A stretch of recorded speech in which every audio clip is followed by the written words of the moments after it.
సర్పాలను ఆరాధించే పవిత్ర హిందూ పండుగ. ఈ రోజున నాగదేవతను పూజిస్తే సర్పదోషాలు తొలగిపోతాయని, కుటుంబానికి రక్షణ, అష్టైశ్వర్యాలు కలుగుతాయని నమ్ముతారు. శివుని మెడలో ఆభరణంగా విష్ణువుకు పాన్పుగా ఆదిశేషుడు ఉంటాడు. సర్పారాధన ద్వారా సాక్షాత్తు ఆ పరమేశ్వరుని విష్ణుమూర్తిని పూజించిన ఫలితం దక్కుతుంది. జాతకంలో కుజదోషం, సర్పదోషం లేదా నాగదోషం ఉన్నవారు ఈ రోజు పూజలు చేస్తే ఆ దోషాల ప్రభావం తగ్గుతుంది. మహిళలు తమ కుటుంబ సభ్యులు, ముఖ్యంగా అన్నదమ్ముల క్షేమం కోసం, సంతోషం కోసం ప్రత్యేకంగా ఆడపడుచుల వ్రతం ఆచరించి నాగేంద్రుడికి పూజలు చేస్తారు. జీవరాశుల పట్ల కృతజ్ఞతగా పర్యావరణంలోని భాగమైన పాములను హాని చేయకుండా గౌరవించే సాంప్రదాయానికి ఇది ప్రతీక.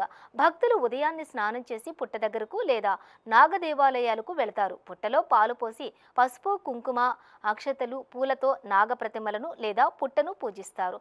నైవేద్యంగా చలిమిడి, కుడుములు, వరిపిండి ప్రసాదాలను సమర్పిస్తారు.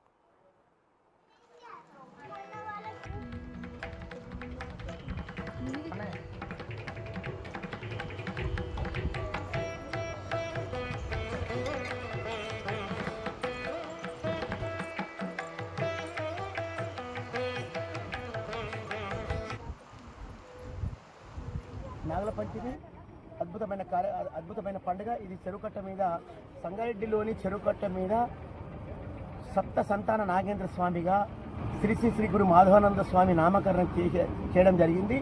వందల సంవత్సరాల కింద ఉన్న నాగల పుట్ట అత్యంత శక్తివంతమైన నాగేంద్ర పుట్ట.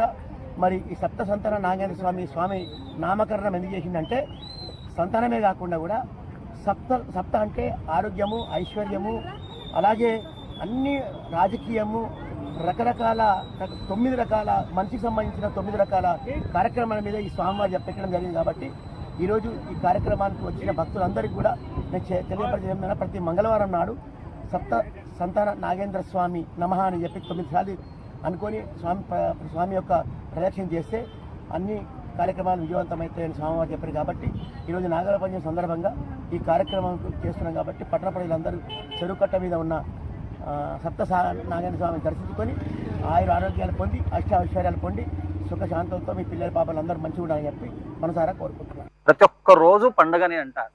శ్రావణ మాసంలో ముఖ్యంగా శివకేశవులకు ప్రీతి.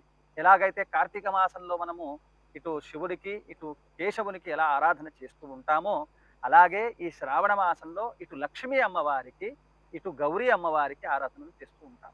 ముఖ్యంగా మనం ఇందులో తెలుసుకోదగిన విషయం ఏంటిదంటే, శ్రావణ సోమవారాలు వచ్చేసరికి మనం విశేషంగా ఈశ్వర ఆరాధన చేస్తూ ఉంటాం. అలాగే శ్రావణ మాసంలో వచ్చేటటువంటి మంగళవారం రోజు విశేషంగా మంగళగౌరి ఆరాధన చేస్తూ ఉంటాం. ముఖ్యంగా వివాహమైనటువంటి మహిళలు తొలి 5 సంవత్సరాలు, అంటే వివాహమైనటువంటి తొలి 5 సంవత్సరాల వరకు శ్రావణ మాసంలో విశేషంగా మంగళగౌరి ఆరాధన చేస్తూ ఉంటారు. ఇందులోనే ముఖ్యంగా సనాతన హిందూ ధర్మంలో ప్రతి పక్షికి, ప్రతి పురుగుకు, ప్రతి పుట్రకు, ప్రతి చెట్టుకి, ప్రతి పర్వతానికి, ప్రతి నదికి మొక్కేటటువంటి, పూజించేటటువంటి సంస్కృతి మనది.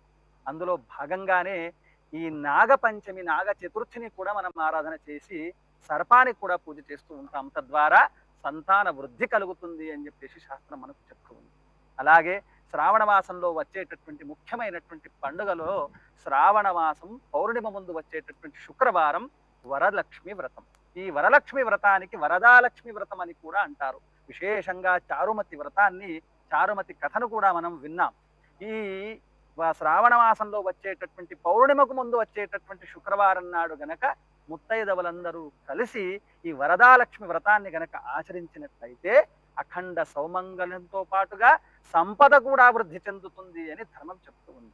అలాగే శ్రావణ మాసంలో అన్నా చెల్లెలకు ప్రతీకగా నిలిచేటటువంటి శ్రావణ పౌర్ణిమ, దీన్ని జంధ్యాల పౌర్ణిమ అని కూడా అంటారు. యజ్ఞోపవీతాలు మార్చుకోవడం, అలాగే అన్నా చెల్లెల సంబంధానికి ఆ యొక్క ప్రతీకకు నిలిచేటటువంటి, అనురాగానికి ప్రతీకగా నిలిచేటటువంటి శ్రావణ పౌర్ణిమను కూడా మనము రక్షాబంధన్ రూపంలో మనం జరుపుకుంటున్నాం.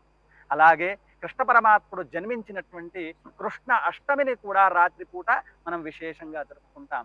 అలాగే పొలాల అమావాస్య అని కూడా చివరి రోజున మనం జరుపుకుంటాం. ఇలా ఎన్నో విశేషాలు దాగి ఉన్నటువంటి ఈ పండుగలలో ఈ శ్రావణ మాసంలో విశేషంగా ఆరాధన చేయాలి. ఎందుకంటే ఇది వర్ష ఋతువులో వచ్చేటటువంటి మాసం. ఈ వర్ష ఋతువులో ముఖ్యంగా మనకు రోగాల బారిన పడేటటువంటి అవకాశాలు కూడా చాలా ఉంటాయి. కాబట్టి మన సనాతన హైందవ ధర్మంలో ఈ భోజనం విషయంలో కూడా నియమాలు చెప్పబడ్డది. ఈ శ్రావణ మాసంలో విశేషించి చాలా మంది తినరాని పదార్థాలు, అంటే తినరాని పదార్థాలు మనకి నిర్దేశించబడినవి, అవి కూడా వర్జితంగా ఉండి చాలా జనులు ఈ శ్రావణ మాసంలో ఆ నాన్ వెజిటేరియన్ అంటే తినరాని మాంస పదార్థాలు కూడా తినకుండా ఉండడం వల్ల ఆరోగ్యం కూడా కుదుట పడుతుంది అని చెప్పేసి ధర్మం చెప్తా ఉంది. కాబట్టి అందరూ కూడా శ్రావణ మాసాన్ని విశేషంగా ఆచరణ చేసి భగవత్ కృపకు పాత్రులై ఇటు అమ్మవారి దయను, ఇటు లక్ష్మీ అమ్మవారి దయను, ఇటు శివకేశుల యొక్క కృపను అందరూ కూడా పాత్రులు